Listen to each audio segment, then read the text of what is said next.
Yo, what's up, everybody?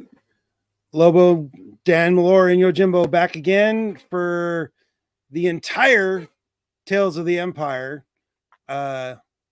series that we got dropped on May the 4th. But I obviously celebrate Revenge of the 5th. And here we are 2 days later. How you guys doing? Doing okay. Great. Jimbo, I'm assuming you got to see this show. Yes, I did. Okay. Just don't want to spoil you or something if that was the case. Lobo, you want to let us know the name of this first episode? It is the Path of Fear.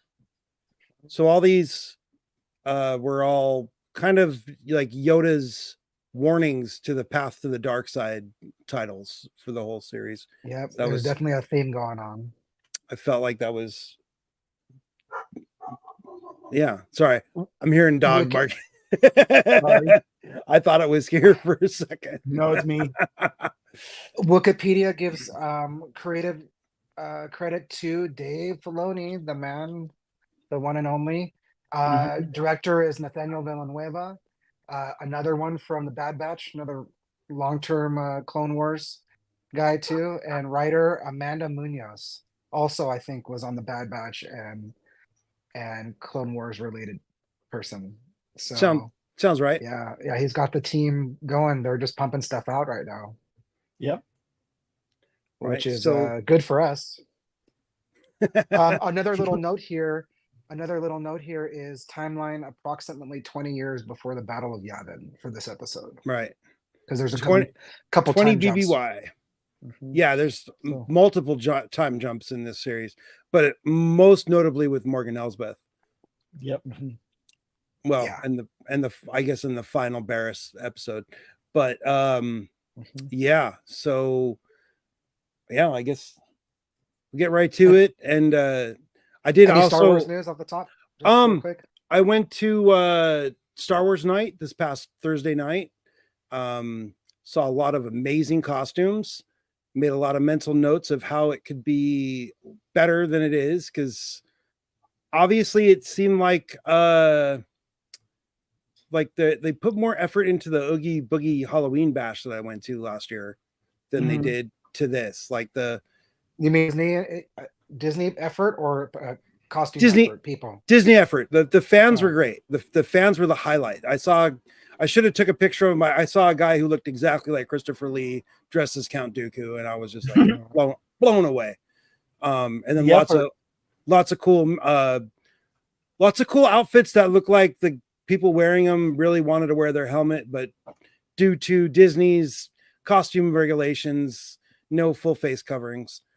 So I wore what I'm wearing now. And yeah, it was pretty cool, but like I just gotta kind of get off my chest. They hired average sized people to dress as Jawas and Ewoks, and that really kind of irked me a little bit. Oh, so they were tall. Yeah, like tall for Jawas and Ewoks. They were like people that were like maybe 5'6", 5'7", and it's like, no, you really should have hired little people, you know. Kate just shared a link, but I can't see what it is. Oh, it's just a hand wavy. Oh, okay. It just shows up as like a button. I'm like, I don't know what that code means. Right. And I did get a few pieces of new loot for myself. I think they've been around a while. Outside of I'm gonna switch this up just a little bit. Outside of Hyperspace Mountain, I got myself a Darth Vader coin. I don't know how there's an actual original trilogy character. Right. I got. They can't ignore Darth Vader. A Emperor Palpatine. Kind of bad lighting for that right now. Good. And a Darth Maul. Oh, there you go. Nice. Make Lando 2 and Solo 2 happen. Last and definitely least, Kylo Ren. Nice. So Nice. You know that mall coin makes me think like if Kate's gonna jump into Star Wars, maybe Solo would be a good origin story movie. Would be a good starter movie. well, actually, I was thinking the Acolyte might be a good start since it takes Okay. place before everything. Everything is completely disconnected from the. Completely disconnected. You don't need to know anything about anyone. So, Mayhap and I so. saw a really cool. I'm going to Disneyland again on Monday, and I saw a really cool like photo opportunity thing that I'm gonna be taking a picture with to use for the thumbnails for the Acolyte series when we cover that. So a lot of cool lightsabers on it, and it's it's official Disney, but I can take a picture of it and not be afraid of copyright strikes. That's But yeah, always fun. other Star Wars news. Oh, Lego. Oh gosh, I forgot to have that up. There's a new Lego game got announced. No way. I thought they were yes, done. no. Yes, no. Yes, no. It's oh gosh.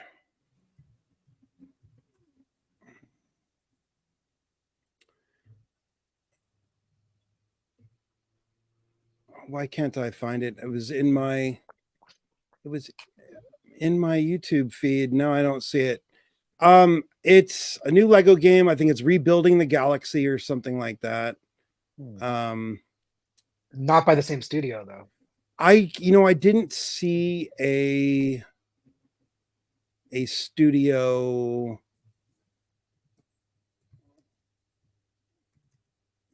listed on it, but why is this not coming up? Sorry, I should have prepared for this. I forgot about new news. I was so preoccupied with well, if you can't find it, we can pull it up later while you're talking. Yeah. I can refer.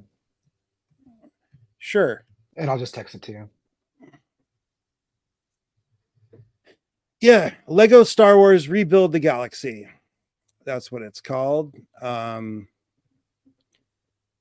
released a teaser trailer for it. So Nice. It's a separate game from the. I haven't even gone through the last Star Wars game. It's a separate game. Let me oops, I moved the wrong screen.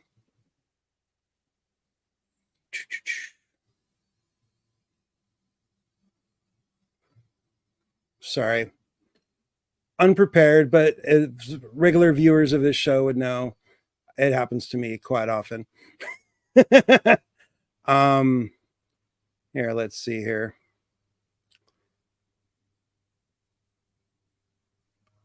Oh, where'd Jim go? Oh, I thought you did that. Oh, I didn't do that. He's not on cam. He went into the world between worlds. Right? That's what it seems like. So this is a little 1 minute trailer. I know it's kind of deviating. But oh wait, am I sharing?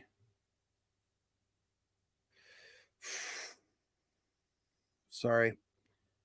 I want to just make sure there's audio. There we go. Cool. Here come the Disney police. The Disney police are all in your head. All right. All right. Welcome back, Jim. Yep. Oh, there we go. All right. Head Here dog we go. drama. New Lego video game. Space. Time. It's falling apart.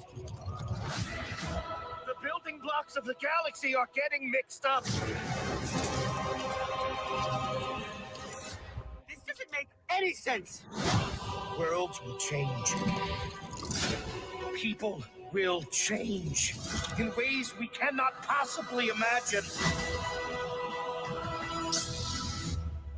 I don't love that. This is wild. X-wing TIE fighters, bounty hunters.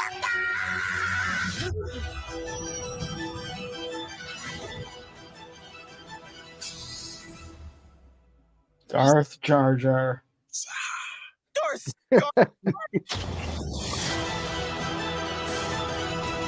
What did wait a sec. What did he say?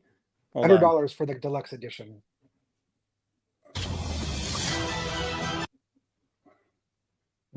Here, listen to what he says.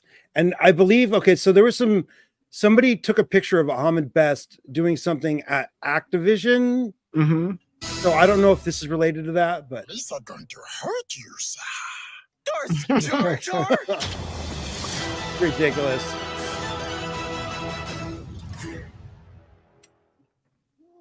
I'm a guy who lost a All right, that's And enough of my- that.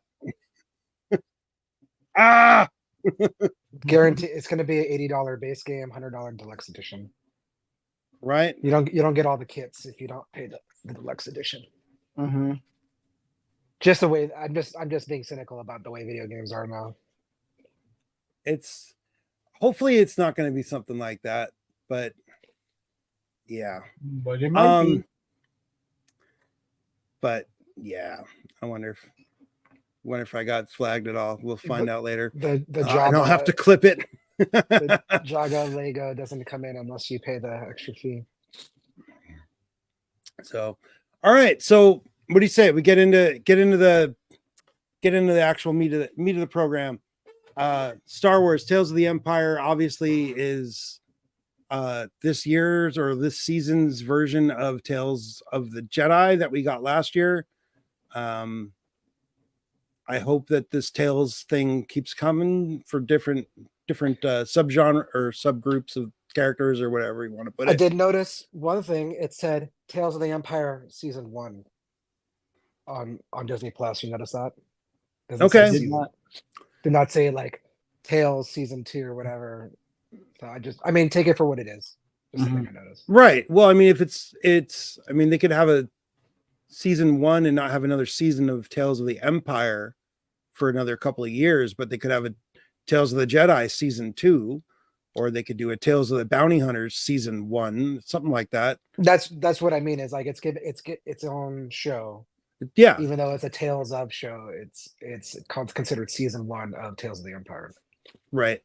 I mean, that's how they're labeling it. Who knows? No, that's yeah. And they also, they've changed things before too. So, Pray they don't change it any further. well, unless it's in a positive direction. I'm just quoting Darth Vader. No. Yeah, you need your soundboard for that. Yeah. So we start out this first episode. What was it called again? Oh yes, The Path of Fear on the planet Mustafar. I didn't share that again. Whoops. The planet Mustafar. I thought it Not takes Mustafar, place- Dathomir. Thank you. Dathomir. Thank you. Yeah, sorry. It's been I've been at Disneyland a lot this week. My brain's kind of frazzled. So we get a nice cool shot. Like I'm just gonna let it play for a sec. I took the audio out. And it's just, I mean, imagine living on a planet that looks like this on an average day. But we see some battling going on in the background. Night Sisters frantically fighting off swarms of battle droids. And Now, correct me if I'm wrong. Did we see this battle from a different angle in the Clone Wars?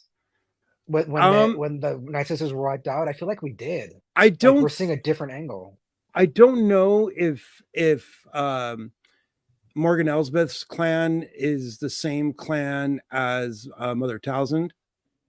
So It's on the same planet though. it's the right? same planet, but there is multiple clans of humanoids.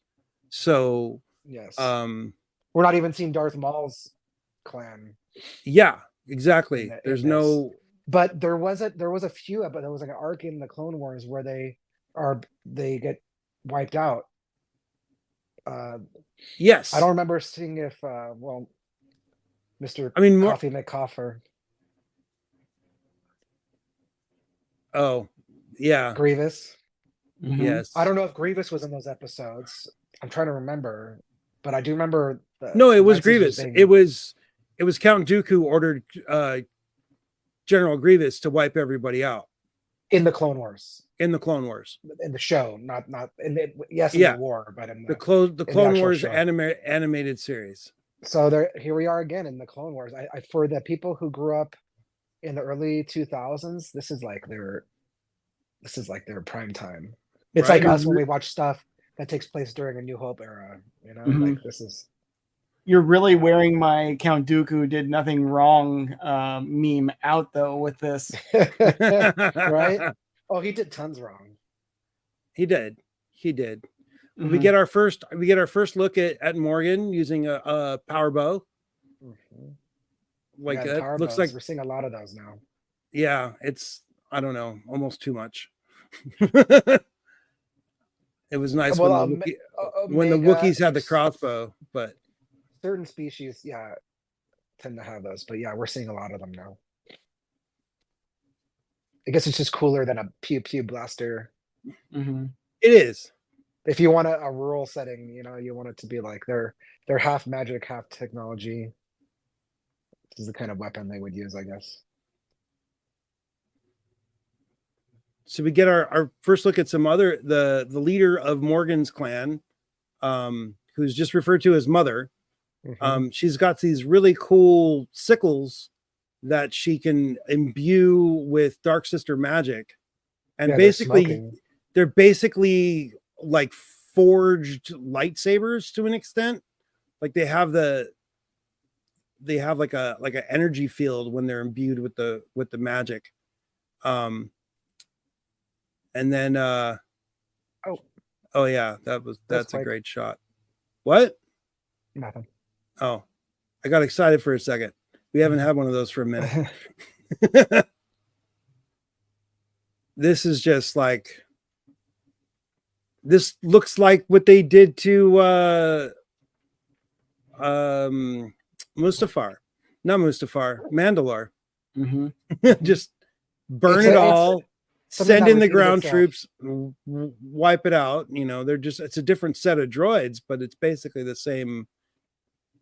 So, It is oh Star yeah. Wars. after Sorry, all. I just noticed this now. This, we saw a really ridiculous Jar Jar hat at Disneyland yesterday. But yeah, so yeah, we get I keep skipping past it. We get a real cool shot right here. Woof! Sorry. And we get our first shot of good old Grievous. With his chuckle. Yep. And it's just, I love how they could put these, you know, characters that we kind of, a lot of people grew up with at this point, into the show, and it doesn't take away or change any you know, canon events or anything like that, because you know, And Grievous let's be honest, Grievous is way cooler in the animation than he ever was in the movie. In Revenge of the yeah. Sith. Way scarier. Like completely. and this is toned down compared to the Taratovsky, whatever, that original. Remember when he's Right. like hanging from the ceiling in the dark, and he would like just chop people's heads off, and that's the Grievous I want to see. Yeah. I want like Yeah. because I want Poor threatening Shaggy the Grievous. Jedi. Yeah, I want like threatening, scary Grievous. You know, like he can have a cough. The cough can make him scary, but I don't know. Like he was like a mustache twiddling guy in Revenge of the Sith, kind of like he wasn't as threatening. Oh, that's a cool shot. So yeah, so this is what I was talking about with the magic imbued sickles, and this Mother character goes toe to toe with Grievous very deftly. And They're embracing the magic side of Star Wars a lot in content. yeah, they're bringing the the fantasy to the science fantasy. So I mean, if you watch the Ewok adventure movies, there was a Night Sister in there too, and she had like magical, but she turned into like a raven and flew around, and she had like a magic ring and stuff. So there is precedent for it. Right. I'm here for it. I dig it. so we get Grievous doing his twirlies. And it's nighttime, and there's like colors on them. That looks great. Yeah, it's just Way cooler than. it's just freaking awesome. Sorry, I just It's keep good to dropping it in here and there because That's it's fine. just It's good. It's good too to see cool. a character Too cool. get like his just due exposure in the animated series later on. Yeah. I mean, You know? he's Like Maul. Maul's got such a extended arc now. You know, Right. which is a short part of Phantom Menace, but like now he's like this amazing character with like a huge long arc and epic demise and ending. So yeah. so we get Mother, whatever her name is, standing her ground. Like I said, standing her ground pretty good against Grievous, but he does his extra hand trick. Uh-huh. I'm just gonna go ahead and he's got her held down and then gives her a little tummy tickle. Uh-huh. With one of his stolen lightsabers. Yep. With all his lightsabers are stolen from Jedis, and he just cuts her down.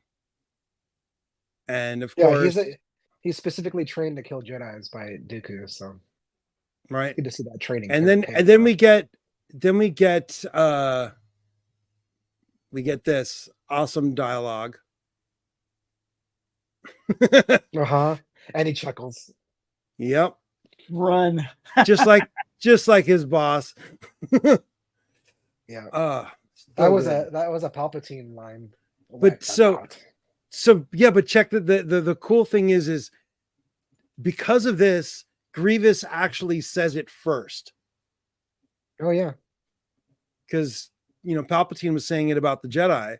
Yeah. Grievous is saying it about the Night Sisters. Like a few years later, like 2 or 3 years later. So we get There was a lot of wiping out happening. Across the galaxy. Morgan starts getting chased by assassin battle droids. Thinks she's found herself a nice little safe place in a tree, and then the battle droid finds her. I like this part. I like to think that the battle droid actually detected her heartbeat, because that's like a thing. It could. I mean, it could be even just like an audible kind of little pulse. Yeah. Because it just like it starts looking up and around, like it actually knows that she's there somewhere. Right. But right when the battle droid seems to have her, she does a nice little fatonk right there. The old chin throat stab. Yep. The old up your nose with a steel blade. Yeah. And she tries to escape and just kind of passes out and faints.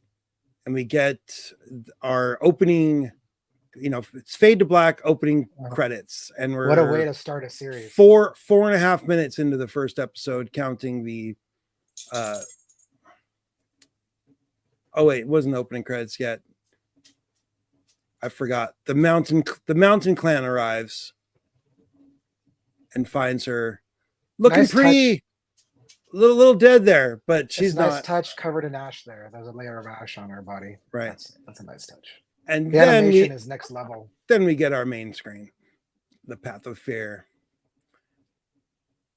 No surprise that the animation's so good considering the team. They're like well practiced. They're making stuff constantly right now. They're Exactly. in top form. Right. So we get Morgan waking up with a couple. Well, I think it's the mother and one of the sisters from the Mountain Clan. And there's a bunch of discussion. Oh yeah, they show a because of the magic powers, and this is probably why people are speculating this is why she doesn't have the markings in Mandalorian or Ahsoka. during the beginning of Ahsoka, because she has them about halfway through. The Night Sister's magic wears off and her Yep. protection spells go away. So That's a nice touch too. I thought that was pretty cool. So that makes me wonder, is Darth Maul, is all that tattoo that we like to call it, is that really tattoos, or is that protection magic? Is that a spell that gives him that crazy face paint? Well, some of it you see when Darth Maul. Oh, you don't see when Darth Maul becomes Darth Maul. No. Or at least imbued, but you see his brother. Savage, process. yeah. Yeah, Savage gets that. And he does, there is some changes in his face and his body gets all buff. Right. He gets like swole, like and like 2 feet taller and all that other stuff. So yeah, there's definitely physical changes that happen with Night Sister magic. It's part of it. Right. So Morgan comes out of the hut that she was in, looks around, and everything is different to her. None of these people are her people. They're all foreign. So she definitely feels as almost as an outcast. And we get a view of the damage that was done by the battle droids. It's kind of a thing.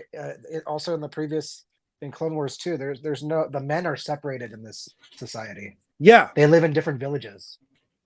Yeah, it's And they only mix when they need to make a child or something. Or exactly. They only mix for Yeah. procreation. It's kind of, yeah. and it works across clans It- too. it- Like it's interesting. Well, it keeps your clans separate, but yet still allied. Like we're all in it together, but you stay over there and we'll stay over here. We'll only interact when it's absolutely necessary, which I guess if that works for their culture, that works for their culture. But it definitely seems like if they were together more, they might have been able to fight off the battle droids a little bit better. But Well, this clan, the Mountain Clan, almost seems like pacifist. I don't know. They weren't clear on that, but it seemed like it was kind of. Yeah, they're like the light side users of the planet.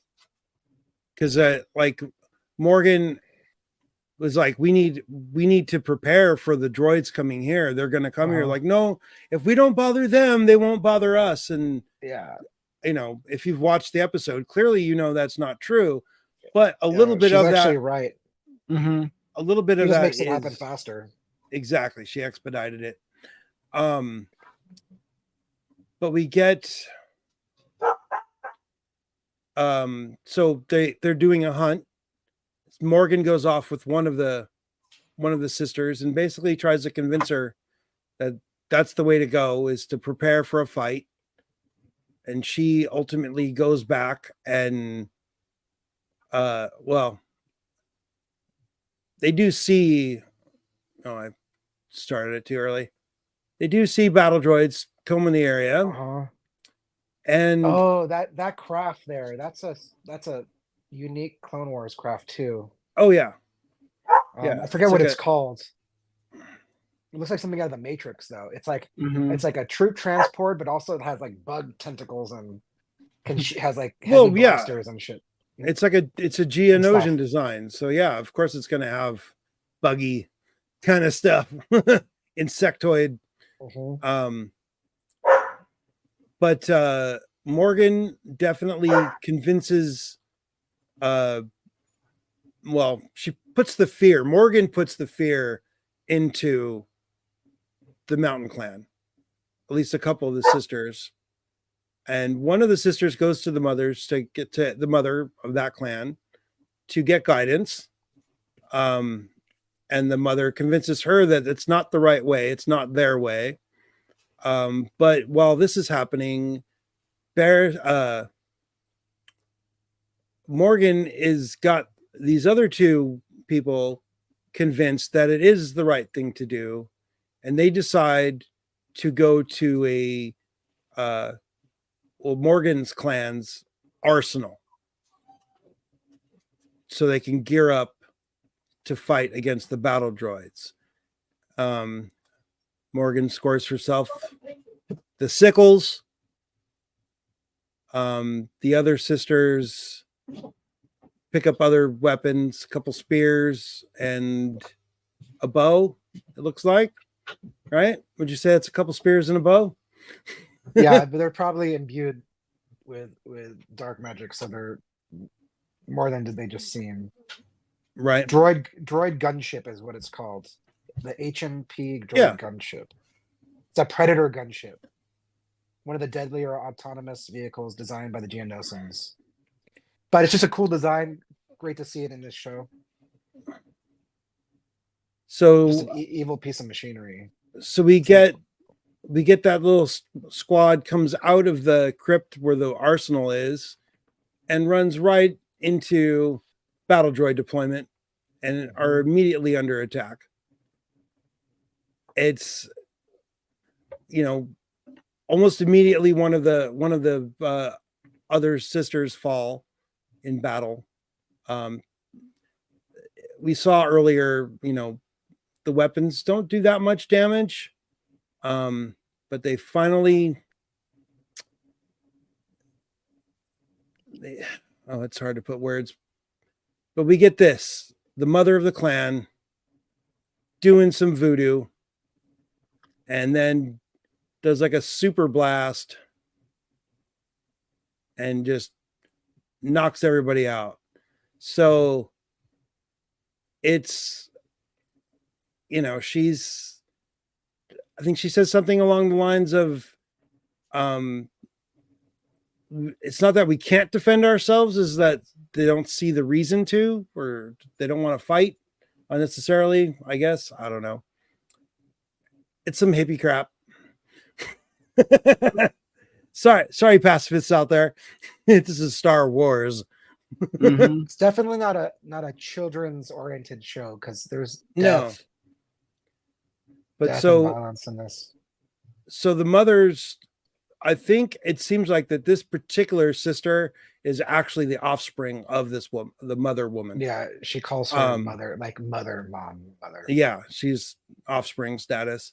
So all three of the women that Morgan Elsbeth was interacting with get killed just to prepare for an attack. So I guess, you know, they should have planned it out some more. And we get this dark line from the mother. I pity you, for I can see what is to come. And, you know, we all know where Morgan ends up if we've watched Ahsoka season 1, but it's just, you know, Morgan She's reaps kind- what she She's kind of reaps a what she tragic sows. character. Yeah, because she was trying to do what she thought was right. She was part of a community that was attacked, and she tried to defend herself, and it just cost more lives. Yeah. Sometimes art imitates life way too much. And that's pretty much the end of that first episode, which I felt was a little bit short. I wanted a little bit more like Night Sister versus Battle Droid action, but it is what it is. And yeah, everybody was the same voice actors from Morgan Elsbeth was, you know, voiced by the same woman who plays her in live action. I can't remember her name right now, but already that's episode 2 here, called The Path of Anger. You know who's responsible for this one, Dan? Is it the same people? Is Morgan, Deanna Lee Santo, and Meredith Salinger? No, those are the only starring credits for that episode. Right. So she's the first one you said, and the other one Got it. is the mother character, I believe. I don't know why I never thought of her actual like real life name. That's kind of funny. She's also a fight coordinator. She was Yes, I one of the fight remember coordinators on The that. Mandalorian, and subsequently Ahsoka. So we get another rarity that we only get, seems like, in the animated. We get to see, well, here's Coruscant, but the top side of Star Destroyers, not the bottom side. Yep. Yeah, they do that. They've been doing these kind of shots a lot, and they're really cool. Yeah. It reminds me of Revenge of the Sith. The opening, you see those ships. Oh, right. When Dooku's trying to kidnap Palpatine. And you already said the name of the episode, right? Yes, Path this is of Anger. Path of Anger, another Yep. Yoda thing. Stuart Lee is the director, and Amanda Rose Munoz writer. So here she is again. That name, Right. Amanda Munoz. Well, you know when they do the Disney Star Wars opening thing with the flashes and the colors, Yes. are you noticing anything updated for this? Because sometimes they update it for different shows. I wasn't paying attention. It's just something I thought about right now. I didn't pay attention to that. We could do that next episode or at the end. So we get we're on Coruscant, and we get to a boardroom meeting with Morgan Elsbeth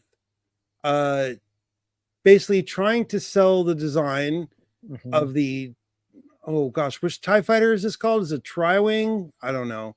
What I like about this is the TIE. This is the fascist part of the empire, the corporate government empire. Right. You know, so you got boardrooms and trying to sell products and stuff like but that. This particular TIE fighter is the TIE fighter that they were building on Lothal during the Star Wars Rebels series. Later, which happens later on. But yes, right. This is like the first concept of it. So we go. Are they so we go to the or advanced? What are they called again? TIE. They're X-wing versus TIE fighter. Right. It's a TIE Defender in the game. There you TIE go. Defender. The TIE Defender. Right. Because it has shields. Exactly. This is the first TIE fighter and only TIE fighter that I'm aware of from at least from the Empire's reign that had shields. I like these guys. They're like, shields, get her out of here. Yeah. Get what are you talking about? Right. They don't want shields on TIE fighters because then pilots will try to escape. The fear of being exposed is what keeps them coming back to the Star Destroyer after battle. Right. And no hyperdrive, no shields. No hyperdrive, no shields. Yeah, your pilots are kind of tethered to their mothership. You're dependent on it breaks the doctrine. Tarkin. Is that true for the bombers too, though? Bombers don't have shields. Yeah. This is the dumbest doctrine ever. Then I totally agree, but this is Empire rules through fear. They don't care. They just throw numbers at the problem. Well, also, I mean, putting a shield generator on there is expensive. Yeah, and plus the money. They don't care. You know, about the pilot. They don't even get atmosphere in the cockpit. They only breathe through the mask. It's not like an extra pilot. Gravity in the they breathe through their two tubes. They breathe through their two tubes. But yeah, so we get Morgan's pitch basically gets declined, but not until after she gets asked, well, where are you going to get the materials to build all this stuff? She's like, oh, our planet has all these resources. And they're like, oh, really? All right, well, we're not going to get your design, but we're going to swing by to pick up on some of those resources from your planet. Because what does the Empire do really well? Strip mining. Exploitation and slavery. Yeah. Build a Walmart in your neighborhood. Yeah. Oh, but we're not going to hire any greeters. No. But we get, Morgan clearly disappointed. They've gotten pretty good at animating disappointment, I think. I mean, this show is better at these, like Bad Batch and this show are animated so well. It's incredible. Right. Like top level. They should have these people work on the films. I know that maybe their disciplines don't cross over, but their technical ability is pretty amazing. Oh, that's also her base. She also in that meeting she mentions that her base of operation is on Corvus, which is the planet that we're first introduced to Morgan Elsbeth on during Mandalorian season 2. Mando. Yep.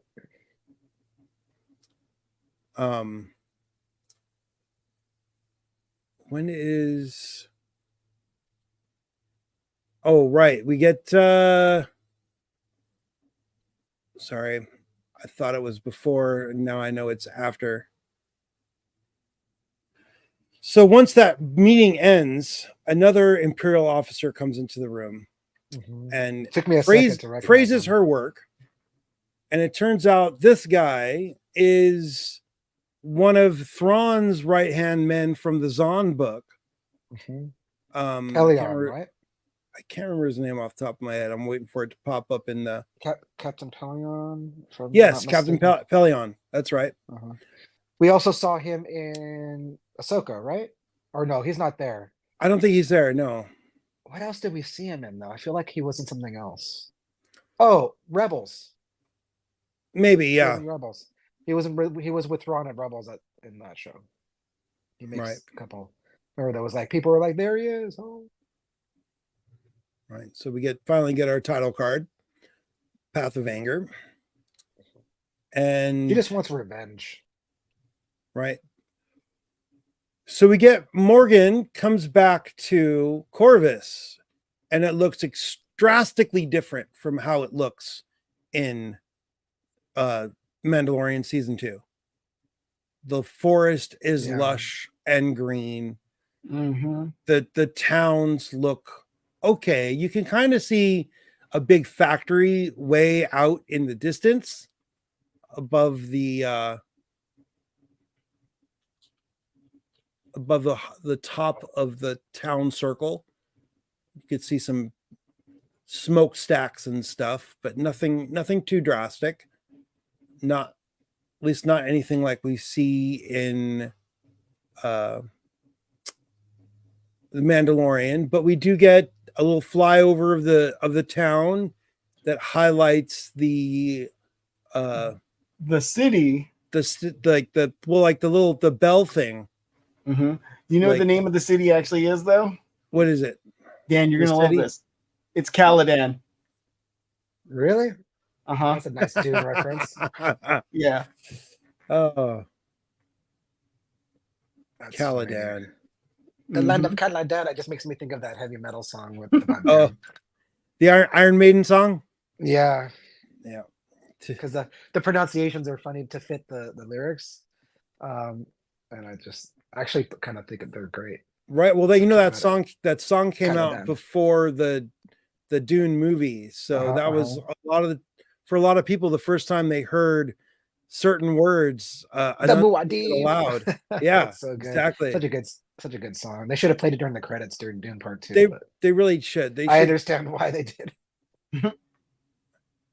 But we also get this guy here on the left is the town leader under Magistrate Elsbeth, because she is the magistrate of this town, who has promised the town that the Empire was going to buy the designs, everybody was going to get jobs, and slave jobs. Clearly, that what she had promised is not going to be happening. She's pissed off, and she's just going to go ahead and take it out on these people who really aren't her people. She's like a bad manager. She is. Bad carrion manager. Like, yeah, that guy is the guy who is like, he's the one who takes over when she gets deposed. Yes, he's the guy that Ahsoka puts in charge, basically. Yeah. Wing. And it's actually played by Disney Imagineer. Oh. Interesting. Episode guide. Some guy. So we get some good shots of what were these droids called? The HK droids? Is that what Morgan's got for security? They're like the can't droids see it. from I was trying to stop it where we could see them a little more clearly. Come on. They're the droids from Knights of the Old Republic. Meat bags. Yeah, the one that talks like that. Love that character. Here we go. Just total jerk droids. I don't recognize the design, but you know that changes over time. It's well, yeah, but like it's way more evident if you watch Mandalorian season 2, the episode where Morgan is introduced and Ahsoka is introduced. And then we get a visit from Ruch, Grand Admiral Thrawn's assassin guy, who was heavily used in. Was it? Wait, remember seeing him a lot, but I'm trying to remember if it was in Rebels or if it was in Clone Wars. I don't remember him, but I know his species. Well, I think it was in Rebels because he didn't look as detailed, and Rebels had like one step down. Yeah, Rebels is graphic like quality isn't that or whatever. amazing? I remember like Rebels looking great, you know, in the mid-teens, and like now, well, but when you their look budget at, was much lower too. Yeah, their budget was lower, so they had to, you know, save money where they could. Was Rebels Disney Plus? Rebels Or was it on Cartoon Disney Network? Disney XD. Disney XD. Yeah. As well as that other show, Rebellion, and everything looks better than that, except for maybe the old Droids cartoon from the early 80s. Oh, you mean Resilience? Resistance? Resistance, yeah. Yeah. So yeah, you're right. This character does sound familiar, like this, Yeah. this assassin guy. I don't remember what he was. Probably And Rebels. he gives Morgan a pretty good fight. She has a spear already. Yeah, she already has her Beskar steel I spear. wonder where she got that thing from. I was kind of hoping that we would learn that in this series, She but just has it. but Like, we that's don't. not an insignificant piece of No. hardware. That thing is probably worth like 2 planets. Probably. Something like stupid like that. Because it's basically indestructible, made of a material that is coveted across the galaxy. Yeah. And also not supposed to be forged into weapons. It goes It's against supposed to be armor. it's for protection. It's not for like that's what's going on. And we get some One could argue that a spear is a defensive weapon, It can be used for both, right? but it's meant to be kept at keeping a person at range. yeah. I don't know. I just It's know it's blasphemy. what they were saying when she was first Melting it down. introduced and had it, you know, they were talking about their, you know, Beskar steel. I think it's Ahsoka talks to Din Djarin and mentions the fact that it's not supposed to be used as a weapon. So Morgan fights Rook to, well, almost, it seems like it's going to be a draw, and then Morgan kind of gets the upper hand. We get a little bit of comedy. So they're fighting under the bell, and they're hitting the bell. So the people in the town are like, wait, what's going on over there? Mm-hmm. Yeah, that's not a low profile fight. Right? I like the sound design, especially from far away. In this part, Right?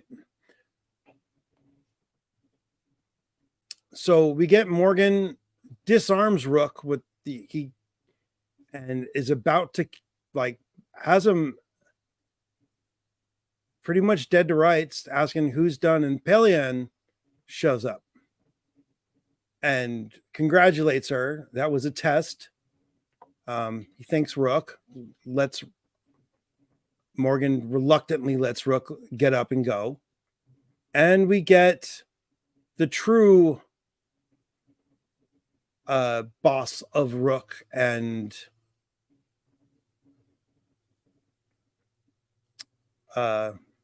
Paleon, Grand Admiral Thrawn. Except at this point, he's With just his plain slender. old regular admiral. Yeah, He hasn't put on his grand padding yet. Uh-huh. And He was stress eating in another he was galaxy. like, I've heard tales of the witches of Dathomir, and I wanted to see one in action. That's why he had his guy attack her. Let's see, who does which- the voice for him in this? For Thrawn, Uh-huh. the same actor that plays him in live action, Got it. They don't use Which- it. They don't use like a which is animation just actor. totally escaping me right now. I don't know how that's escaping me right now. Lars Mikkelsen. Lars Mikkelsen, that's it. Keep saying gotta stop doing that. And he basically well, here we go. His interest is based on admiration and ambition, and basically just wanted Morgan to tell him the truth of why she wants the Empire's favor, as opposed to what she told Captain Paleon earlier on. The glory of the Empire. Yeah, Mm-hmm. Yeah, you know, Paleon the didn't glory of the buy that. Empire, He's there's like, like, that's- that's what we all say. right? But he knew what she was saying without her saying it. Because that's such a cop out, right? Anybody at a higher level, Right. it's not for the glory of the Empire. That's just like what the peons think. So, Grand Admiral Thrawn, sorry, I keep calling him by his full current name. Thrawn, we'll just do that. Just thrown. Want, you know, Already asked you. tells her that the TIE Defender's design is good, but it's not really Uh-huh. cost effective. That kind of crap. But he gets to the point where, like we were just talking about, I believe this, she's already been, oops, I did it the wrong way. There we go. Mhm. The question that, they wanted answered. And she gives herself enough release to tell him the truth. And you can't get more truthful than that. I want revenge, basically. Power and to destroy your enemies. I mean, what other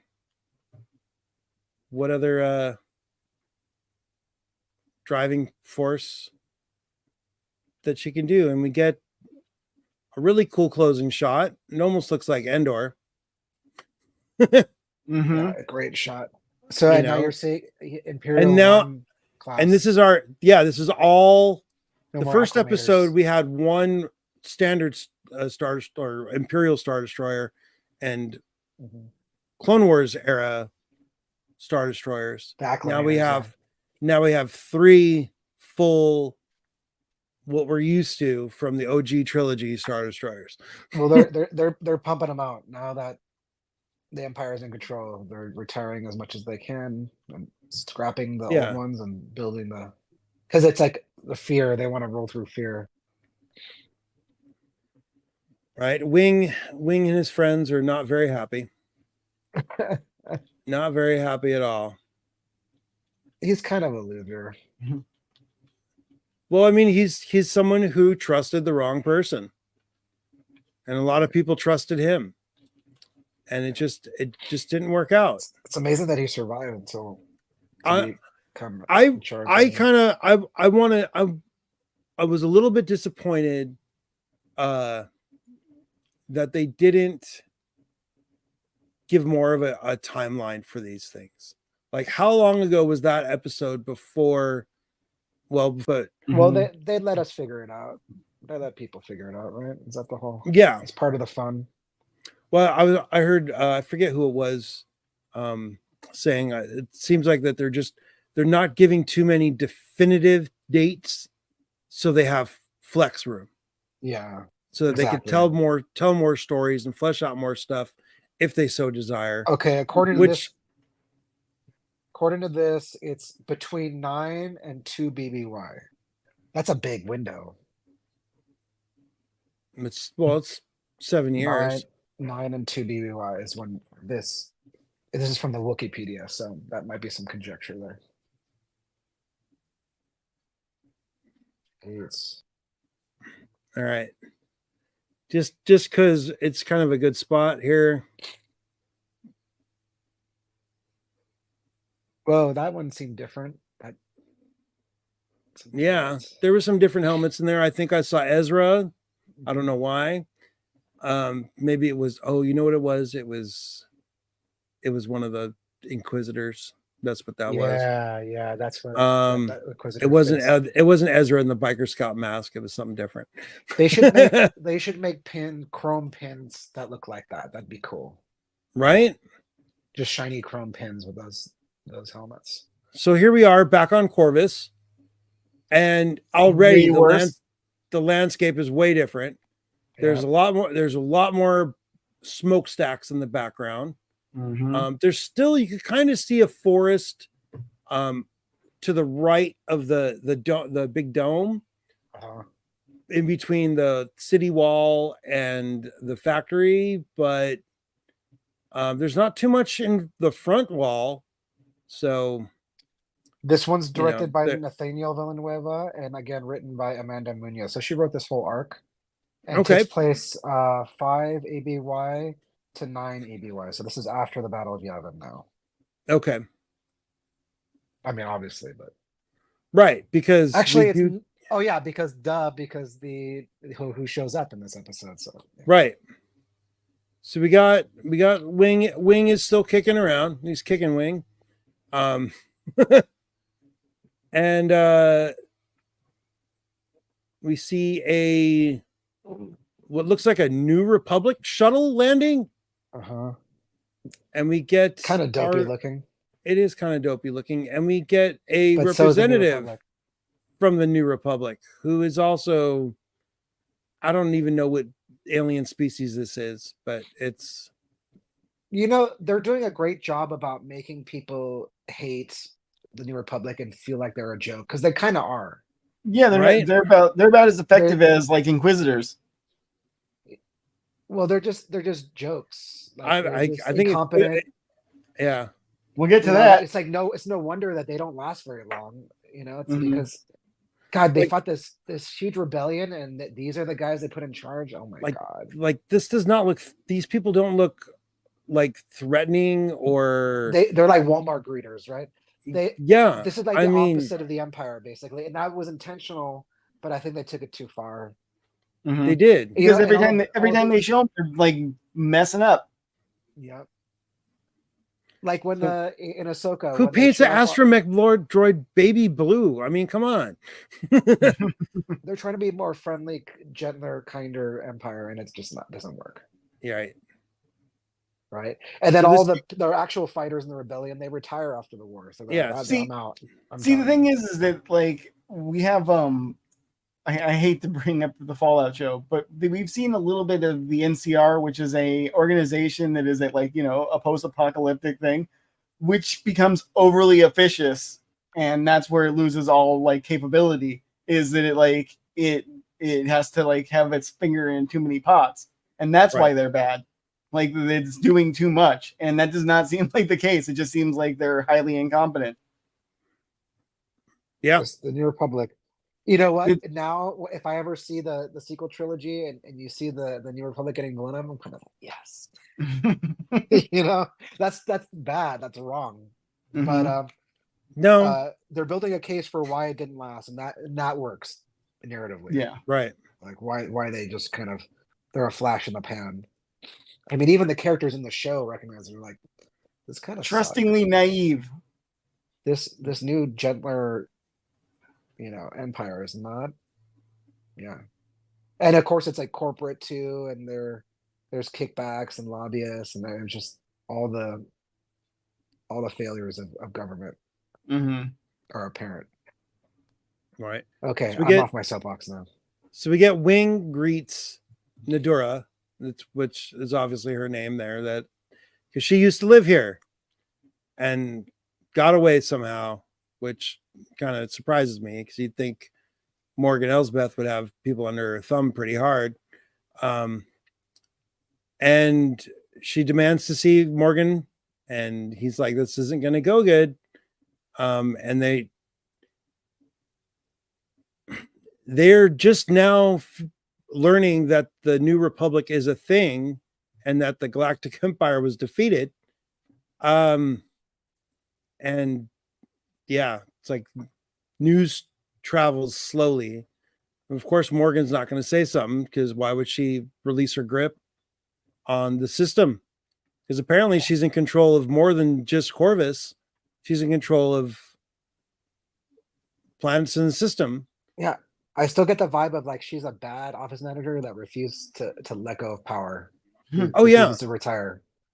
I've known people like that before, and like she's definitely Right. I mean, if you're in as good with the top with the your next boss as possible, I mean, you could do whatever you want. well. Thrawn survived the war, so she probably still has contact. Or well, she did up until Ezra showed up and messed up her plans. But Right.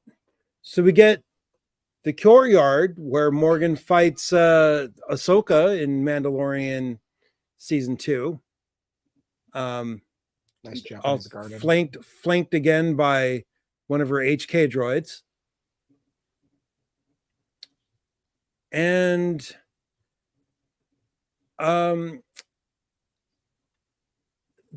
she's given what she must do to become a member of the New Republic, how her planet can join. And they're like, you must step down and relinquish control of the local systems. And Elsbeth is not going to do that. And Not. yeah, it just doesn't go well. Yeah, right. And so instead of just kind of walking away, they're like, well, if you're not going to join, we're going to arrest you. And right? You're going to tell that to the boss? No. I mean, we saw what happened. Never mind. It, goes into Morgan orders everybody to be killed. And everybody kind of is. But not before a distress call is attempted to be set out. And that, of course, a distress call from, oh God, I already forgot her names. Comlink, and we get It's okay. yeah, She dies real fast. Nobody cares. I forgot about this. They do a nice little just gonna show it. Screw it. And that explosion No, finally I care more about finally the story. an explosion that throws somebody down actually And not takes off him of out. Yeah, Like- not off of like- a cliff or something. Yeah. So Morgan decides to punish everybody. I don't understand this, honestly. Set the forest on fire. Morgan orders her troops to do this. Because she because- blames them for the New Republic. And don't try to call them again either, or I'll Right. burn you along with the. I mean, basically, like, this is basically just straight leading into where we pick up again with Morgan in Mandalorian season 2. Yep. And that I was looking for it. I keep This is Going probably past like. Do you think that the all right, here we go. This the is distress the call is why Ahsoka goes? yes, because the voice that responds to the distress call is Bo-Katan, also Okay. voiced by Katie Sackhoff. Yep. Why would they be calling Bo-Katan?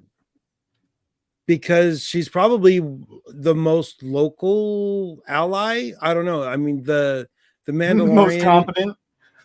yeah, Like, who else is there? Like, the one that is a Mandalorian.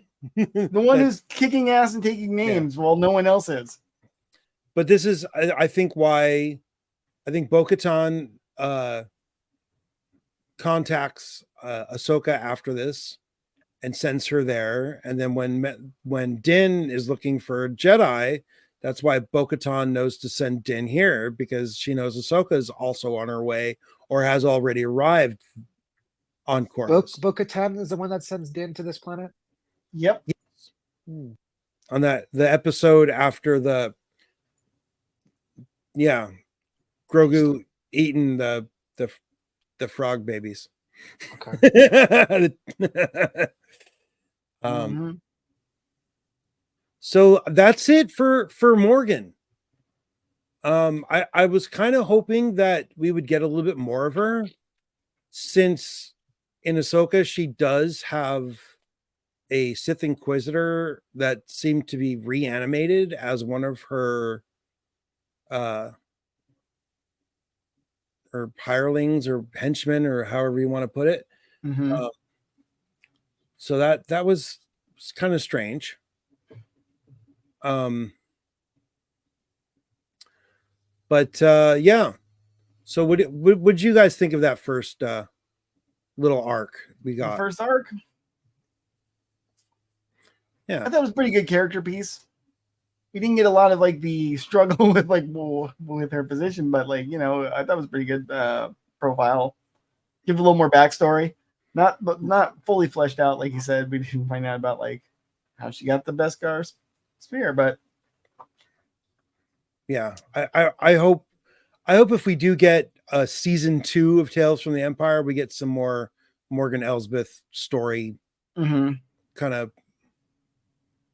put in, because I did notice that the titles of these episodes, like, they're numbered for the season, but the titles of the episodes themselves aren't numbered. They're just the path of this, the path of this, the path, like there's no, at least for those first 3.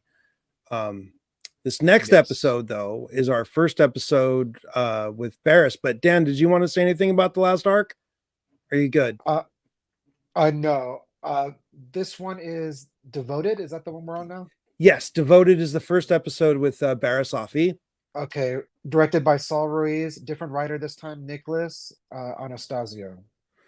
So, for those of you who don't know, Barriss Offee was a member of the Jedi Order. I don't know if she ever got past Padawan, but she was a really good friend of Ahsoka Tano. Who gets disillusioned with the Jedi and ultimately ends up framing Ahsoka for some terrorist activities, basically, because she had enough of the Jedi, and this is why Ahsoka says, "I'm no Jedi." I'm sure if at Disneyland right now there is so much Ahsoka merchandise that says "I am no Jedi" on it. It's kind of ridiculous. Wow, they're leaning into it. Hey, They're just really- a little note about the writer, Nick Anastasio. He actually works for ILM. Oh, And he's okay. a visual effects editor. So Nice. He's kind of moonlighting as a writer for this year. That's kind of cool. So you can break out of your pigeonhole in the Lucas family. That's Lucasfilm that's family, great. and go from ILM to writing for an animated Star Wars project. So well, 'cause apparently, they're adjacent. They're Star Wars adjacent. They're not necessarily since like. speaking of Right. which, we also had like General Grievous, which is another like sound engineer did the voice better. Where it's like, okay, you're better than Gary Oldman. Oh, was that the original voice actor for that? Oh boy. What? Oh boy. Gary Oldman was the voice actor for. Interesting. Never knew That is that's you know what? It's kind of disappointing that he wasn't, because that would have made Dracula commanding Dracula. yeah. So it was like Christopher one of those Lee things was that, like, Dracula, and Gary Oldman obviously was Dracula as well. Yeah. So he's like, there's a can of that cut somewhere. This episode takes place around 19 BBY, so we jump back again. Right, 19 BBY, back in the Clone Wars era. I mean, obviously, because you're seeing the fire at the temple off the window. Right. So It's this funny is that her window points towards the. This is they make her look at the essentially temple. during Order 66. During Order 66. So again, a new take, new angle on Order 66. That's what I kind of like, just like the previous episode where we saw a little bit of the battle on Dathomir from a different angle. You're seeing this again, there is going to be there already is a super cut, but all the different angles put chronologically of the Order 66, because there's Bad Batch views of it, there's little cuts and Rebels from it, there's the Ahsoka, there's Mandalorian, all those different angles. Well, I don't know if there was an Ahsoka part of Order 66, but you know what I mean. They could actually cut them all together in like a super cut. So there's the view that you're talking about there of the Jedi Temple in the distance. And then in Revenge of the Sith, there's the 501st marching up the steps from cut away from that view to them marching up the steps to Anakin going into the younglings room, and just crazy. So we get Ahsoka. Let's call him Barriss Ahsoka. Barriss goes to her door and starts calling for the guards, and a couple clone troopers come up and are basically, be glad you're not a Jedi anymore, because they'd probably kill her on the spot. So, yep. Oh, it was Obi-Wan. The beginning of Obi-Wan had the other part from 66. Yeah. And the Mandalorian stuff was Keller and Beck. Well, I hope we see all Grogu's flashbacks.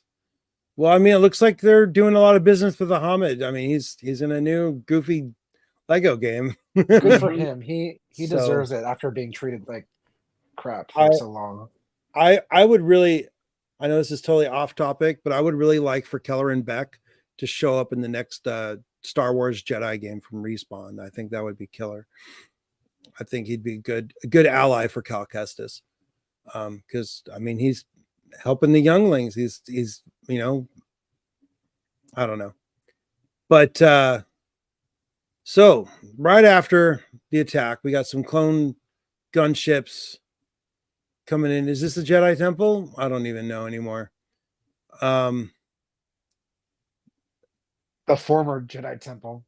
I just think that the prison's cool. I know it's just a typical Coruscant prison.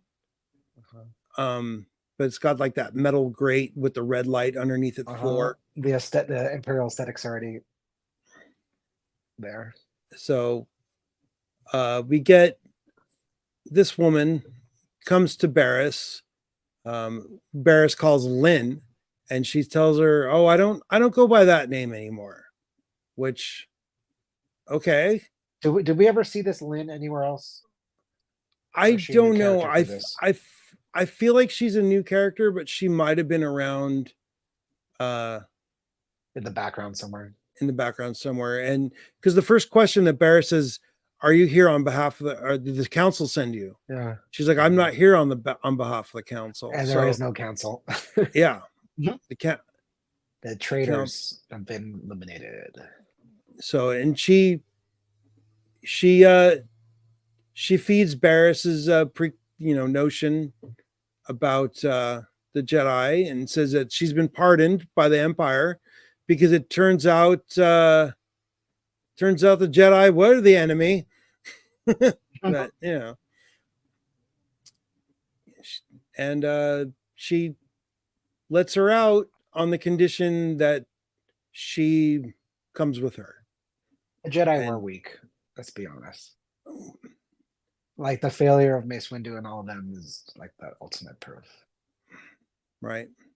And they couldn't even feel Palpatine. Like, even though he's obviously crooked.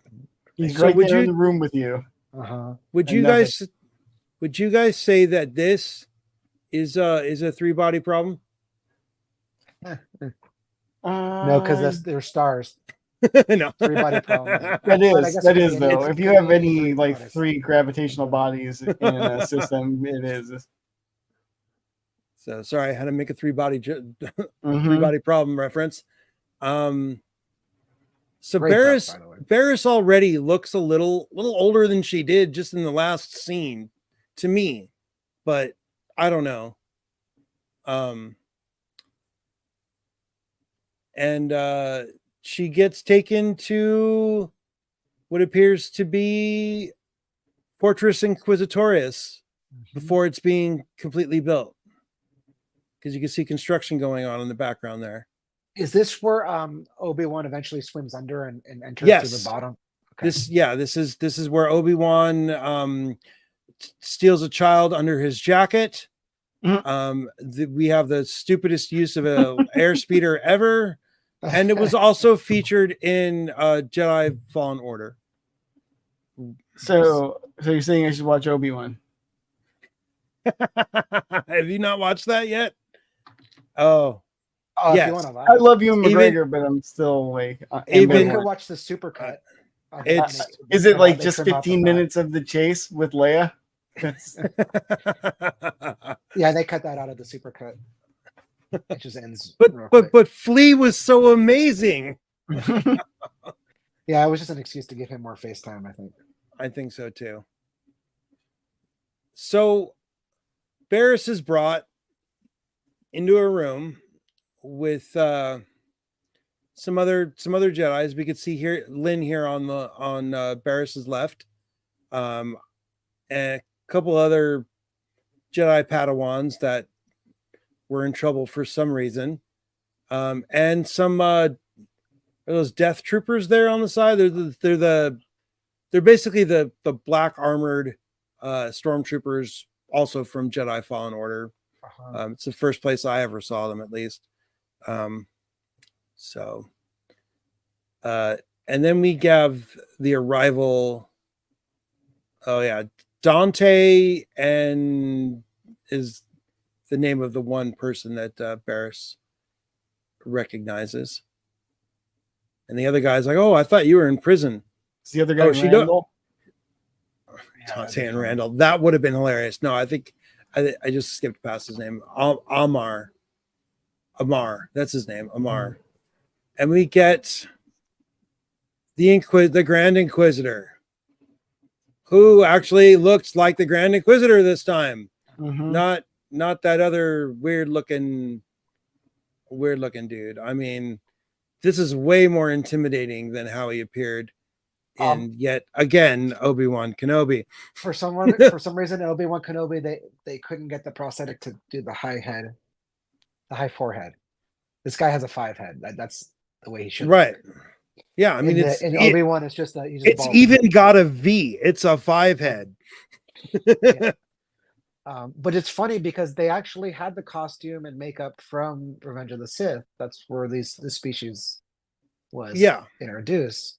So I don't understand what happened, but I think somebody went back and CGI'd the Grand Inquisitor, make him look normal in Obi-Wan too. So yeah, I'm not promoting piracy in any way, Disney, but people have done it better. Right. So we get Barris, Dante, and Ahmed are in like a cell, because that makes sense. I don't know. It's like, are you really the one? You're trying to recruit these people. You're doing it in a really kind of heavy-handed way. They want to root out the weak. They do want to root out the weak. But yeah, every time I see the name Dante in the subtitles now, I'm just like, yeah, they should have made the other guy Randall. I've ruined it, huh? But Randall, I mean Ahmed, decides to take off. He's like, they're in here, they're leaving us, and he's like, I'm leaving. Whatever happens is not his problem. Mhm. And what ends up happening, we find out, is He has an accident. the Inquisitor informs the other two that your friend had a terrible accident which I wonder how far he got. I kind of would have liked to see that sequence. Not very far. Like how'd they kill him? Was it just a firing squad? Was it a lightsaber fight? The Grand Inquisitor probably just decapitated him. And I'm not really sure what this is. Is this oh yeah, that is what that is. What is? The Inquisitor is holding what looks to be a kyber crystal. Mm-hmm. He throws the crystal from his because they're collecting them Right. to be bled for other Yes. to be bled for other Inquisitors to use. Right. Yeah. So they're led into a room with a table full of lightsabers that are all from fallen Jedi, I would imagine. And Barriss is given one. And let's see, does she light it up? For now, I believe it is still like a normal Jedi color. Yeah, it's green. Not quite red yet. And she's ordered to attack him. And she has to really actually attack the Inquisitor, the Grand Inquisitor. And he, does a little bit of dirty tricks. I mean, he was a temple guard. And until she nicks his shoulder, he's really teasing her. She finally nicks his shoulder, and he's like, I can feel your anger. And then Force pushes her up into the ceiling and gets her to, well, she starts bleeding. And she Force pushes him back into the wall, which was hilarious. Responding to Kate. No, this Inquisitor has like a 6 head. This. They're like melon. She's like, don't laugh. I have a 5 head. It's like, no. this species has like, if you see him in like Revenge of the Sith, it's like stretched, which is cool. I mean, cool. Yeah, he's practically wearing a fez, but it's his flesh. It just doesn't make any sense. Well, like, why wouldn't they just put up some padding for the guy for this character? If it was a different character, fine. Maybe they have some variety in how big they're for, but it's the same character, and like seeing him squished, like not have a 5 head is like, what? Right? It could have not have taken that much extra prosthetic to make him. I don't know. Kenobi, that's the least of Kenobi's issues. So all the stormtroopers or the troops that are in here, they all seem to be wearing like dark colored armor, but they have the green visor like the Death Troopers had in Rogue One. Oh, Rogue One. And I never noticed the green visor. So Barriss and Dante are put into a chamber together and said, you both have done pretty good, but there's only room for one person to join us. And they are forced to fight to the death. And at first, Barriss doesn't want to fight. But once Dante makes it clear that he's gonna fight, she force he doesn't chokes hesitate. He doesn't like, hesitate. He goes. But we do get another kind of callback to like a lot of the arena battle modes in current video games, where they're in a force field that slowly shrinks. Yeah, they're in a battle royal game. Yeah, so I thought that was pretty cool. I mean, and there's a pit in the middle too. So it's not just like an open floor. So I feel very little time. I feel like they took this from I don't know, maybe Respawn's Apex Legends game. I don't know. But right when it looks like Dante's gonna win is when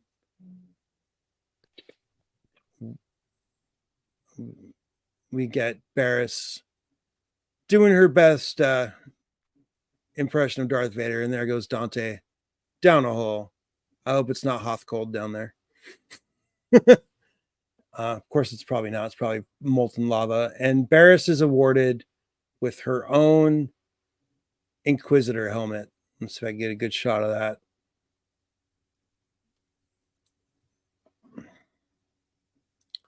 I think this is one of the helmets that we see in the opening sequence.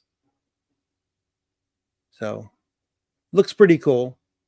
Can't wait to see somebody cosplaying that. Didn't see any, now that I'm thinking about it, the whole Star Wars night, I did not see a single person dressed as a Sith Inquisitor or carrying a Inquisitor style spinning blade. They're still pretty like niche right now. As time goes on, I think you'll see more of them. Well, I did their see a character. couple guys dressed as Balin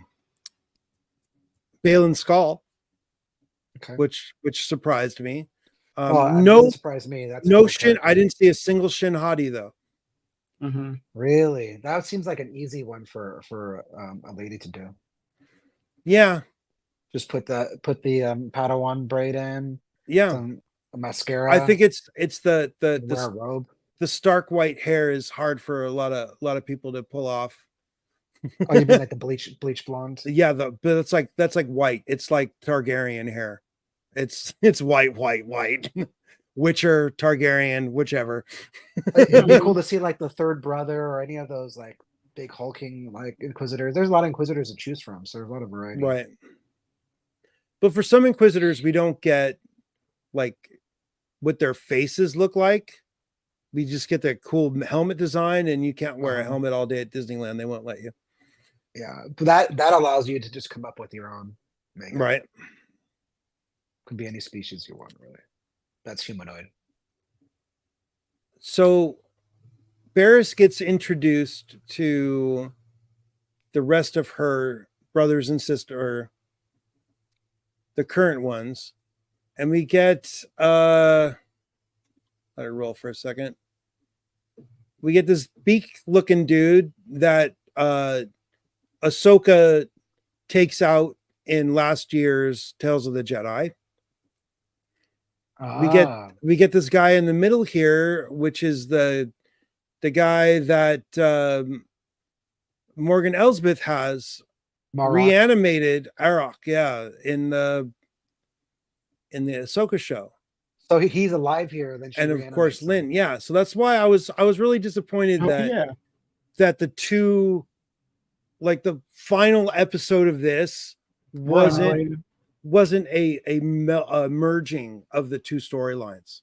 This is You true. know, Because I feel like we just dropped Morgan, like just okay, we're done with yeah, it. it's like, well, I mean, the Morgan Elsbeth thing is clearly, I mean, Bo-Katan was going to send help, and she's like, conceivably sends Ahsoka, and we know where that picks up from Mando season 2, and we know where Morgan ends but up still, after like that as the well. purpose of this show is to like expand on these characters. I wanted to expand a little more. Yeah, Like one more episode each would probably be better, or one tie-in episode, like you mentioned. Yeah, just one thing that ties it together. Hopefully, we'll get maybe we'll get Tales of the Inquisitors or something like that, and we'll get a backstory for the three that are on the screen right now. That'd be cool. I think that'd be pretty fun. 3 little 15-minute episodes, or maybe one episode per. I don't know. If you're gonna do six episodes, get each one of these 2 episodes each. I don't know.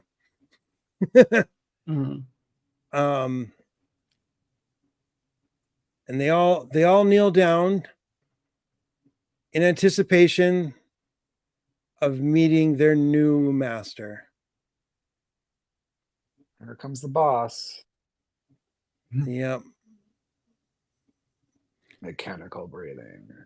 I think it's pretty cool that it just says, it doesn't say who's mechanical breathing, but I'm just going to go ahead and let this all run to where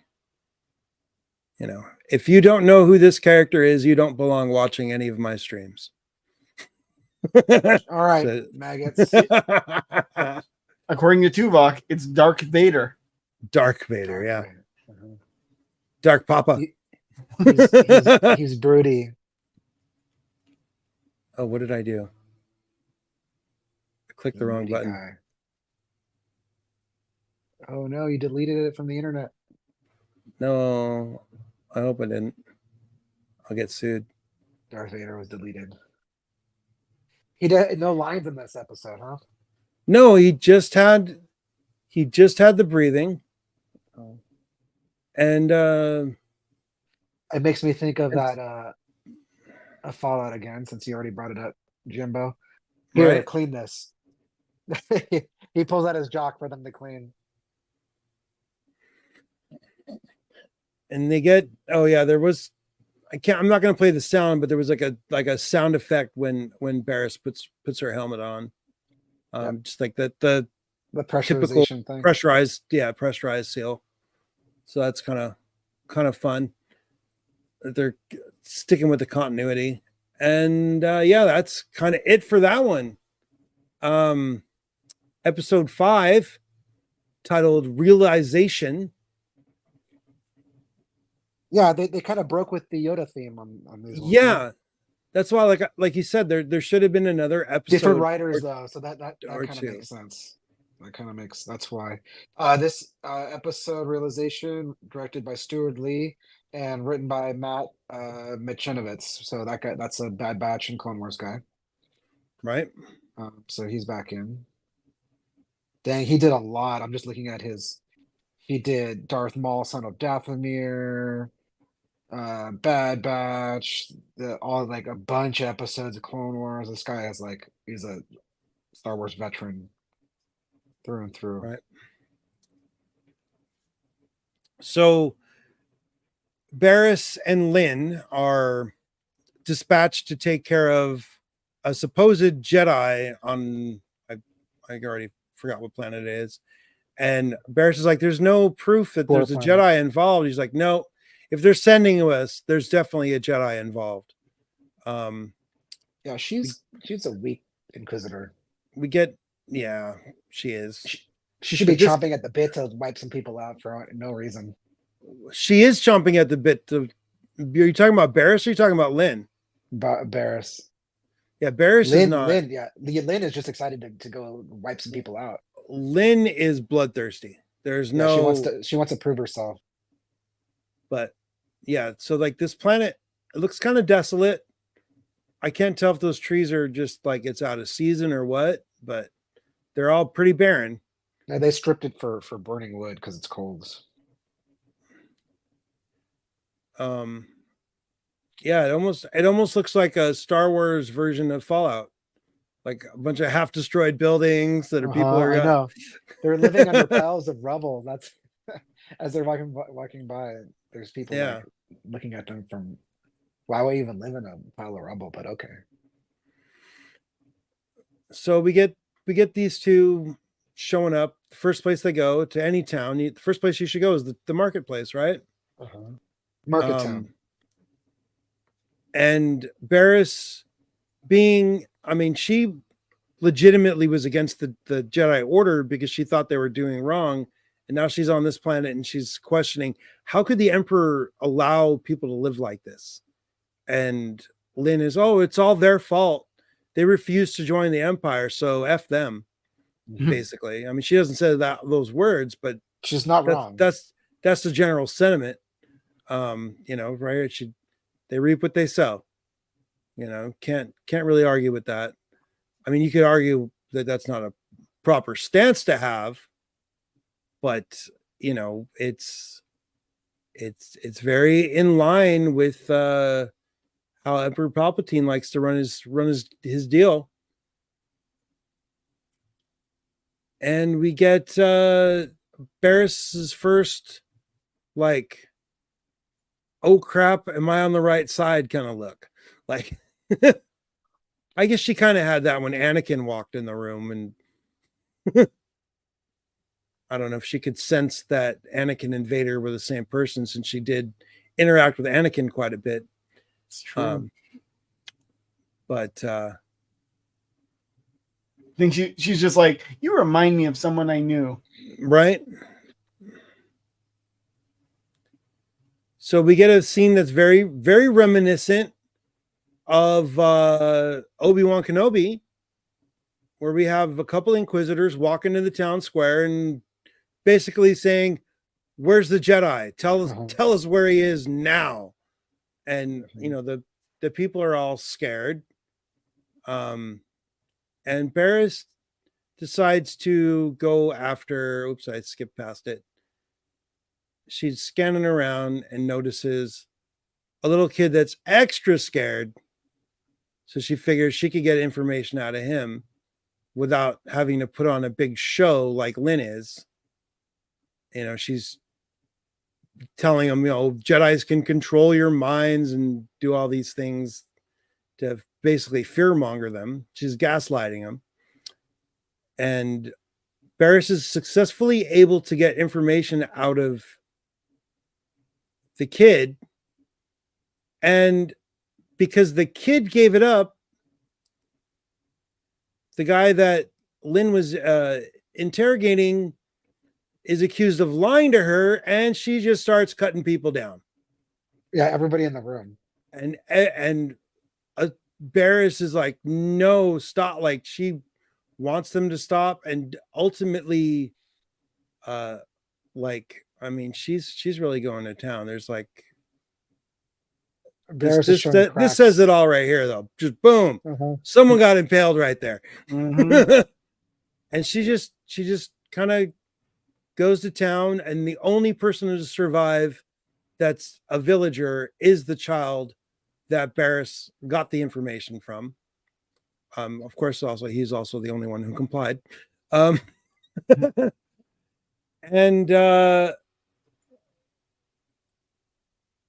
Lynn very begrudgingly just walks past and doesn't take out the kid.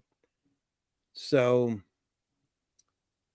well, it's the carrot and the stick. You want to encourage people who comply and massively discourage people who don't. Right. So Barris kind of blocks off the view of all the dead bodies from the kid by, you know, blocking the door, and they just head to the mountain because that's where the kid identified as where the Jedi was. And we get some silly little force jumping. I kind of feel like this episode dragged on a little bit, but Barris starts questioning Lynn. Yeah, Barris starts questioning Lynn. I thought we were just getting information. Why did you kill all those people? Like, because they were in our way. Plain and simple. Lynn gets it. And Lynn is acting how the Sith the Inquisitorius wants her to act. And Barris is still kind of got a Jedi you know, mind about it, thinking we're here to stop the Jedi from doing bad things, because she truly believes that she was right before at this point. Which she kind of was. She was, but she was exposed to Jedi that weren't good. We saw a couple examples in the Clone Wars series about Jedi generals being a little hardcore, aggressive, off the book, willing to sacrifice all their troops and basically doing very un-Jedi like things. And that was intentional too, because it just showed like the war can corrupt like anyone involved. Yes, you know. Yes, and a big part of Clone Wars was that there's heroes on both sides. Remember, even in Revenge of the Sith, like it's like a gray. This is when Star Wars started to go gray, and some people hate that. They're like, no, it's Star Wars is black and white. It's like, for a while now, it's not been that way. Right. Even starting in the Lucas era, there was gray areas, you know. So Barris and Lynn climb the face of a mountain to get to the top to fight this Jedi. And by the time Barris gets there, Lynn's already there with her double-bladed spin attack running against this scared S-less Jedi. She's telling him to surrender while he's getting attacked. Right. That's hilarious. He's and still not getting and it. he actually gets Impaled. he kind of, if Barris wasn't there, he would have killed Lynn right there. Like Oh, I see. she blocks the would-be death blow from that Jedi to Lynn. And this is when she convinces him that we're only here to stop you from doing what you're doing. We're just gonna take you in. No harm will come if you surrender. And the Yep. guy, he finally does kind of surrender and gives up, only for Lynn to come from behind again with her double-bladed nonsense and takes him out. And this is, I think, when Barris really, well, I know, not that I think that's when, I know this is when Barris really decides, what are you doing? This is not what we're supposed to be doing. It's like bad cop, good cop. Yeah, She sees a bad cop. Although in this case, Barris is the bad cop. Like Lynn is doing her job correctly. right. But like that guy doesn't even get killed. He's dying. Uh-huh. And Lynn orders Barris to just leave him. And she's like, they're about to die. It's like, just leave them. It doesn't matter. The Jedi are a threat to be eradicated wherever they are found. And this is coming from someone who's a former Jedi. And Barris decides that she's had enough and states that one Jedi left to deal with. And we get a nice little throwdown for a split second, and Barris force pushes Lynn. So this actually, I got to show that just because. This, right, Lynn off the cliff. Who do we see? Who do we see in the next episode? Lynn. So Mace Windu lives. That's what I say. If Lynn can get tossed off that cliff that we watched these two climb up, a sheer cliff wall that at times they had to climb out. Mace Windu. Mace Windu lives. Mace Windu. So that's all I have to say. No body, no corpse. No body, exactly. No body, no death. No, if you don't see, we saw people die in the first arc. We saw, we don't even know if that Jedi that even made it out. I mean, Barris could get this guy somewhere. I mean, he passes out, but we saw Boba Fett get Fennec Shand cyborg implants. Why couldn't same thing happen with this guy? But all right, so we got one episode left. This is taking a little bit longer than I intended. The way out, right? The way out. A shadow from Barris's past catches up with her. Of course, that is Lynn. But between 9 BBY and 0 BBY, right? Director Nathaniel Villanueva and writer Matt Mikinovitz. I can't say his name right now. I've said it so many times before. Mikinovitz. And those are both Bad Batch. Those are the 18 guys right there. The 18 and Clone Wars. Oh, I thought you meant like Hannibal and B.A. Baracus. And yeah, I'm sure they wrote for those shows too. But they're closing out the series with like their right. So we start out on a planet that looks, to quote Dante and Randall, half cold.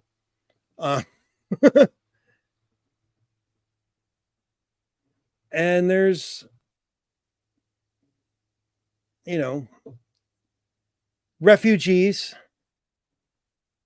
And one of these, I thought it was going to be a muftak, until it stood up and I saw the snout.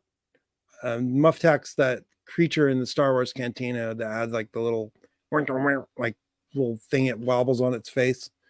We have a couple and their child looking for passage, and they're looking for a passage to the healer. And of course, the healer is going to turn out to be our friend Barris, which at this point in time, I kind of feel like that this series stopped being about Tales of the Empire, and it was like it's a Jedi That is redemption, interesting, right? you know. Interesting. But we're getting it from the angle of. I was expecting 6 episodes of pro Empire stuff. I wanted me some COG propaganda, but no, we didn't get that. Or at least insight into, like the previous one, we saw the Inquisitorius, so that was interesting. Right. So we got this. This one became Tales of the Jedi again. Right. It turned right back into Tales of the Jedi. It almost like I know there was that promo image that they had where it said Tales of the Jedi and it burns out and Empire pops in. They could have almost did that in reverse for the title card on this episode.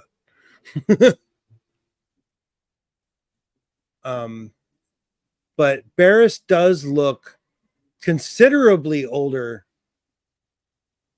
in this episode than she had in the past few. I mean, like she's got you could visibly see wrinkles in her face. And from what it was established at least in the last Skywalker or whatever that Rise of Skywalker, is that what that episode 9 movie is called? Yeah. That someone is able to transfer their life force through the Force to someone else, because that's how Kylo Ren saves Rey.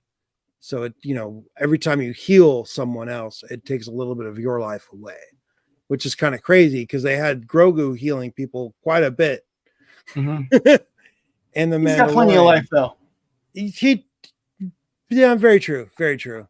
They got long lifespans, so he's a 50-year-old baby. So yeah. But they basically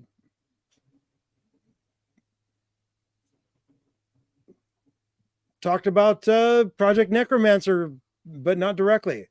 They came to their town and they tested everybody's blood, and they want to come after that. They're coming after that baby, so they're on the run because the baby is obviously Force sensitive, or has a high M count at least. And I always thought it was for just to get more Inquisitors, but yeah, a lot of this now is for Necromancer. Interesting. Right. And Barris tells his family about how the Jedi kind of used to do the same thing and take children away from their families to raise in the Jedi Order. And basically, explains the whole thing and admits that the darkness took her. So this is very much so the Barriss-Offee redemption story. And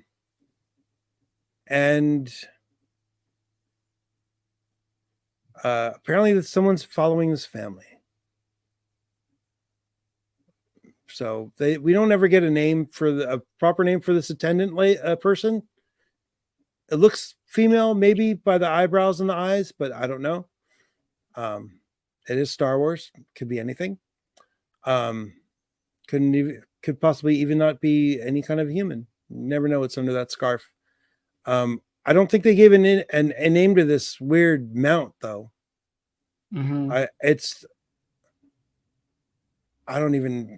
What is it? Like it's like kind of a pig and a buffalo. Man bear pig. Another man bear pig, but this one walks on all fours, so it's not very mannish. It's more bear. It's more bear pig than man. He's more bear pig than man. Oh, sorry. And we get like Barris knows who's when coming. the candles flicker, you know what's about to go down. Right. So Barris sends the family off with the attendant guy, or not the attendant guy, but the fuzzy guy. Oh, and the attendant. They're like acolytes or something. Yeah, she's her own acolyte. They release the beast off into the wild, and we get our first little shadowy glimpse of Lynn. Oh, I missed it.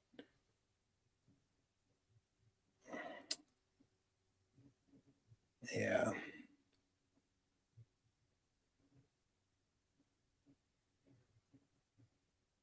And we basically get a little bit of Barris doing what the Grand Inquisitor did to her. She provokes Lynn into coming after her and dodges everything with her hands behind her back, all kind of willy-nilly, and then uses the force to push her around a little bit. But only long enough for the family to get a proper head start. And yeah, this is home territory for Barris. Yeah, she's like, if you go in, you won't come out. And that's not actually what happens, unfortunately, for Barris, but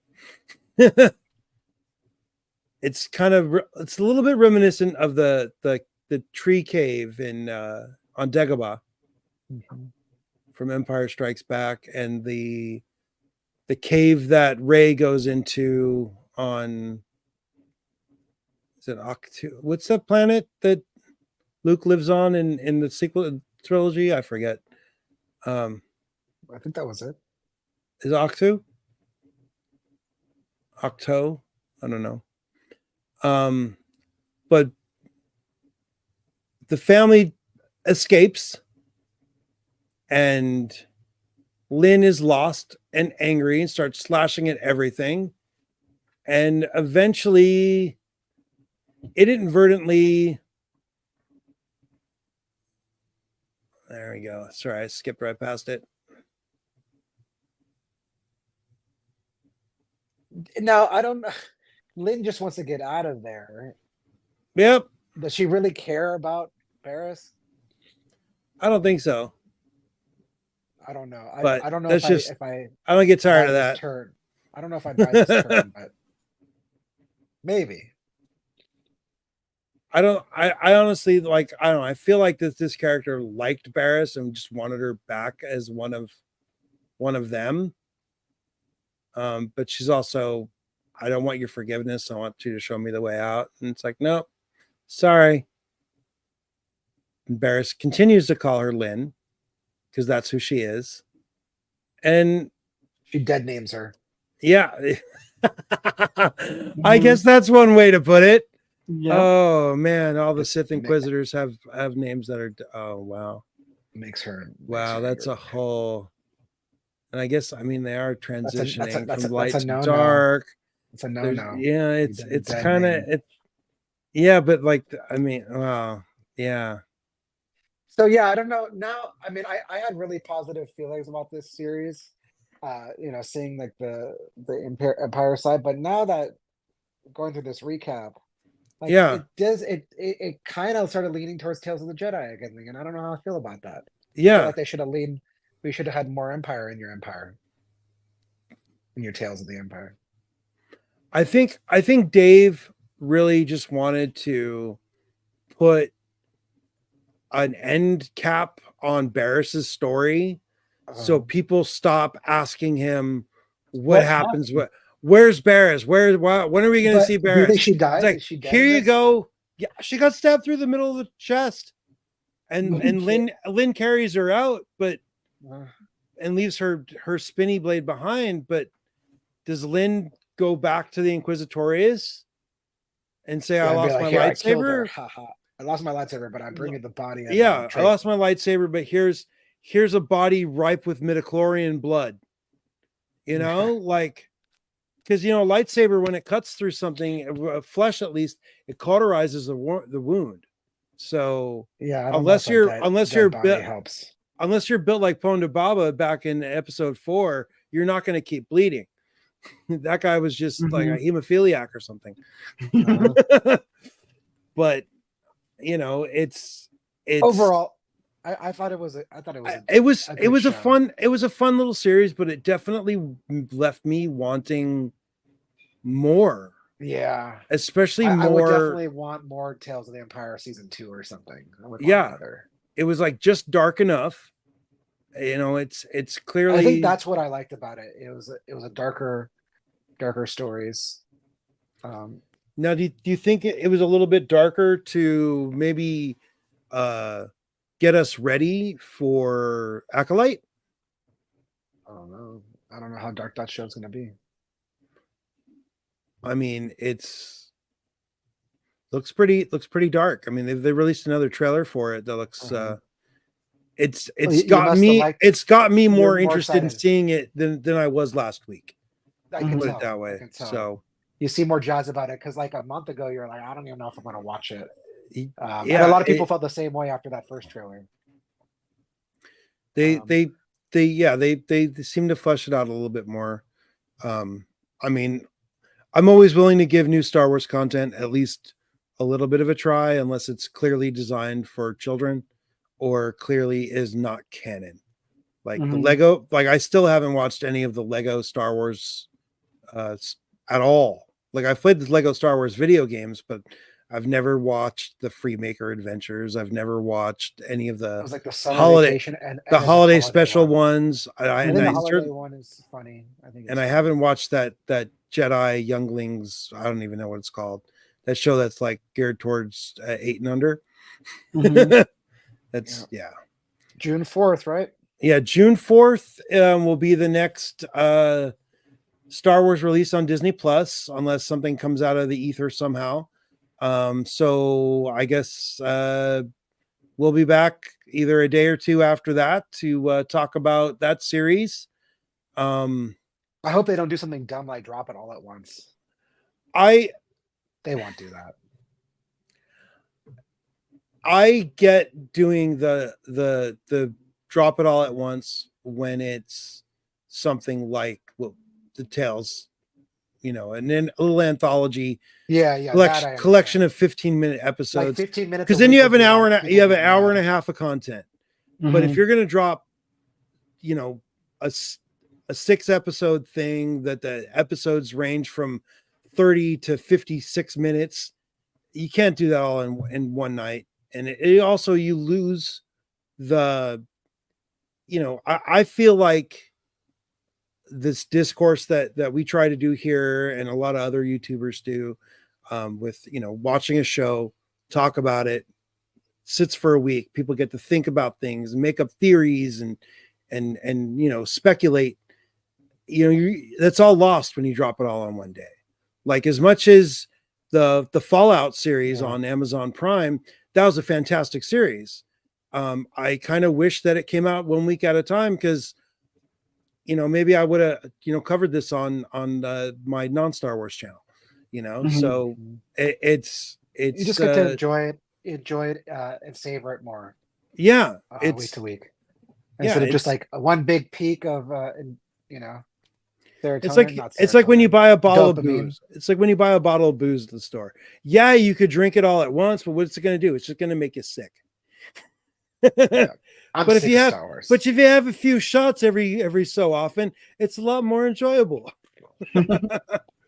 Yeah, I mean, people talk about it around the water cooler. Yeah, it's a more communal experience for everybody.